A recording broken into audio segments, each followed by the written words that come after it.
விந்து அணுக்களை எப்படி பார்க்க முடியும்? மைக்ரோஸ்கோப் வச்சு நீங்கள் பார்த்தா தான் அணுக்களை பார்க்க முடியும். இல்லைன்னா தம்பதிகள் விந்து திரவத்தை தான் பார்ப்பாங்க. ஏன்னா அணுக்கள் அதுக்குள்ளே இருக்கிறது யாருக்கும் தெரியாது. அது மைக்ரோஸ்கோபிக். விந்து திரவம் எவ்வளவு இருக்கணும்? ஒரு முறை விந்து எஜாக்குலேட் பண்ணும்போது மினிமம் 1.4 ml ஆவது இருக்கணும் அப்படின்னு சொல்லி உலக சுகாதார நிறுவனம் கடைசியாக 2020களில் சொல்லியிருக்காங்க. அவங்களுடைய அதற்கு முந்தைய இது 1.5 ml இருக்கணும். விந்து அணுக்கள் எண்ணிக்கை அப்படின்னு நீங்க போனீங்கன்னா, அணுக்கள்னா உள்ள மைக்ரோஸ்கோப்ல பார்க்கும்போது தெரியக்கூடிய அணுக்கள், ஊர்ந்து போகக்கூடிய அணுக்கள் அப்படின்னா 1 ml திரவத்தில் 15 மில்லியன் இருக்கணும். மொத்த திரவத்தில் 39 மில்லியன் இருக்கணும். மொத்தம் ஒருத்தர் 1 ml தான் எஜாக்குலேட் பண்ணணும்னு இல்லை, 2, 3 ml 4 ml கூட எஜாக்குலேட் பண்ணலாம். மொத்தமும் சேர்த்து 39 மில்லியன்ஸ் இருக்கணும். 39 மில்லியன் என்ற வார்த்தை நமக்கு கொஞ்சம் புதுசாக இருக்கும்.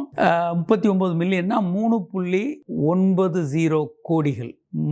3,90,00,000 விந்தணுக்கள் இருக்கணும். அப்படி இருந்தால் அது எண்ணிக்கை அளவில் கரெக்டாக இருக்குது அப்படின்னு நம்ம எடுத்துக்கிறோம்.